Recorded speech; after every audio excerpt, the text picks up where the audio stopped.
Oui, ma formation elle est théologique. J'ai fait des études de philosophie et des études de théologie. Et j'ai fait un doctorat en théologie. Et je suis théologien de formation et de métier parce que je publie énormément dans ce domaine-là. Mais je considère que la théologie ne peut être réductible à sa configuration judéo-chrétienne. C'est la raison pour laquelle je suis allé à la source même de la théologie, c'est-à-dire en Afrique, c'est-à-dire en Nubie. C'est-à-dire, je développe le paradigme égypto-nubien en prenant également en compte le paradigme de l'Arabie nègre. Tout ça sont des foyers de civilisation qui permettent de situer la racine ou l'origine de la théologie.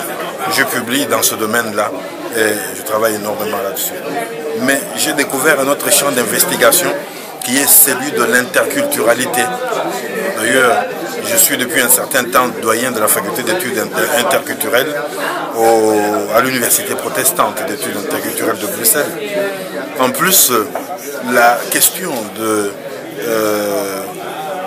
des relations nord-sud, comme on le dit, la question de la mondialisation, ou la question de la critique de l'économie néolibérale, ou de l'évangile de la compétitivité mise en forme et mise en règle dans notre monde.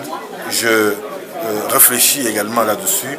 Je m'investis également dans la critique de ces questions-là. Les religions africaines, n'en parlons pas. Je suis un bantoologue. Il est normal que les religions bantoues, les religions africaines m'intéressent.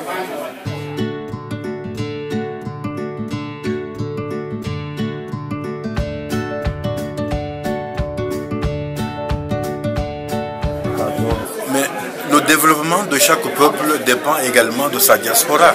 Il n'est pas dit que tout le monde doit être absolument sur le terrain, mais nous pouvons nous épauler. Qu'est-ce qui a influencé ce choix de rester en Belgique? Oui, mais des circonstances tout à fait banales, des questions relatives à la santé, des questions de proximité avec certains milieux de recherche, avec certaines occupations, avec certains travaux, avec certains jobs.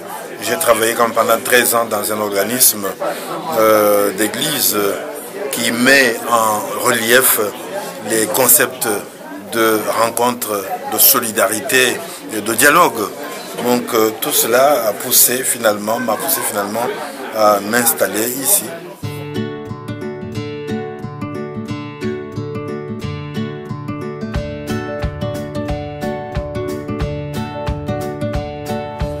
Oui, mais j'avoue qu'au cours de mon cursus universitaire, j'ai quand même eu, mais seulement sous forme d'appendice, l'un ou l'autre cours de religion, ou sur les religions africaines, ou sur l'initiation à la théologie africaine. Mais il se trouve qu'au fond, tout cela, ce n'était quand même pas l'orientation principale de l'enseignement que j'ai reçu.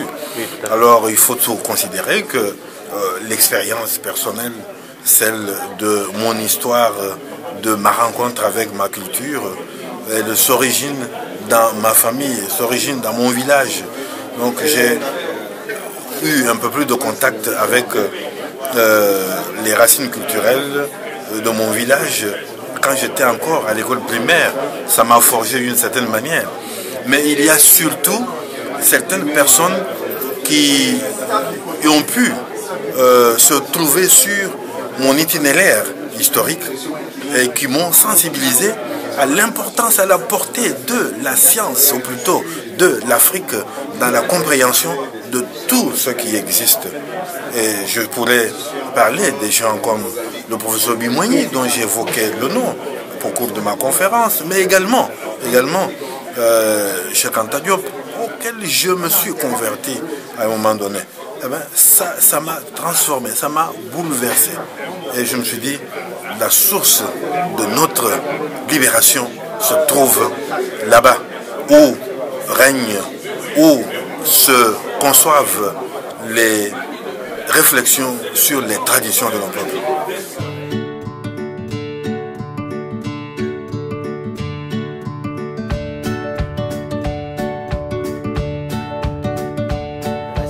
Mais je voudrais davantage me concentrer sur le prix international Cheikh Anta Diop que j'ai créé. Eh bien, cela permet de récompenser les meilleurs d'entre nous. Parce qu'une civilisation qui n'apprend pas à reconnaître les mérites de certaines personnes qui ont excellé dans le domaine de la science, cette civilisation ne peut pas aller de l'avant. Il faut considérer qu'on a des monuments qui constituent un lieu de ressourcement et qui doivent être considérés également comme des personnes de référence lorsqu'il s'agit de pouvoir organiser ou réorienter la marche du monde.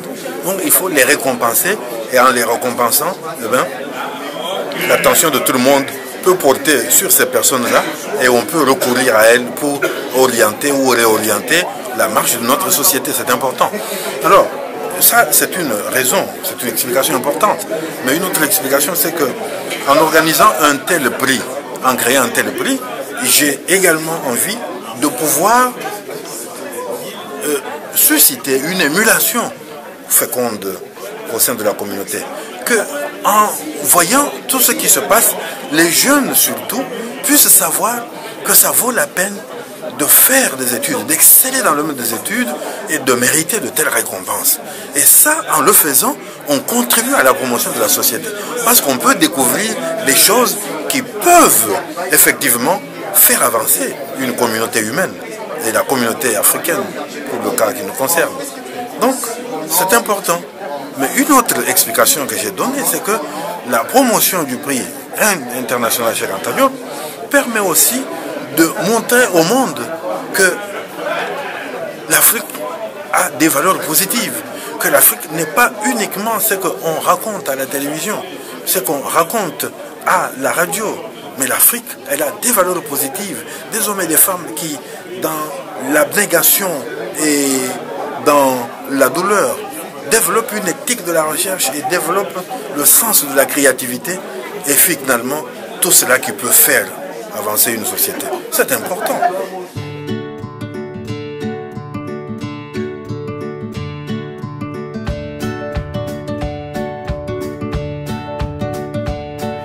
Le prix Cheikh Anta Diop, pour l'avoir, il faut être effectivement, il faut avoir atteint le niveau le plus élevé de la connaissance.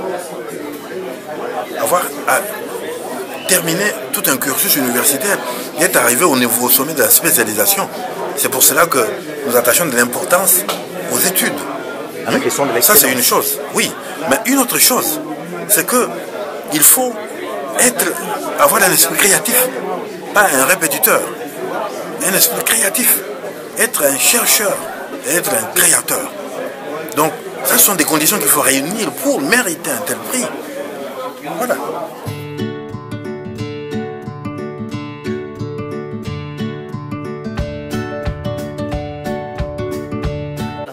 Oui, pour le prix Cheikh Anta Diop, nous avons cette fois-ci deux personnes. Le professeur Biyogo et le professeur Moufuta.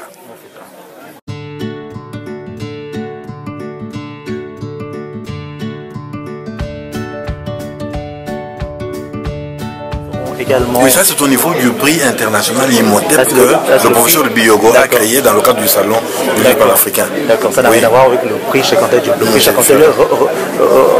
Cheikh Anta Diop distingue des chercheurs, voilà, des savants, pour l'ensemble de leurs travaux. Oui. Voilà. Et le prix Imhotep récompense justement des jeunes chercheurs en devenir.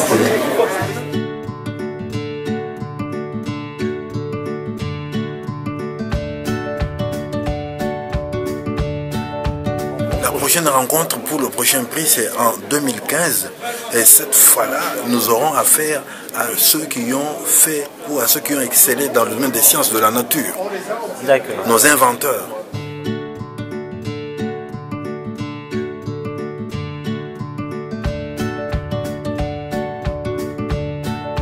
C'est moi qui vous remercie.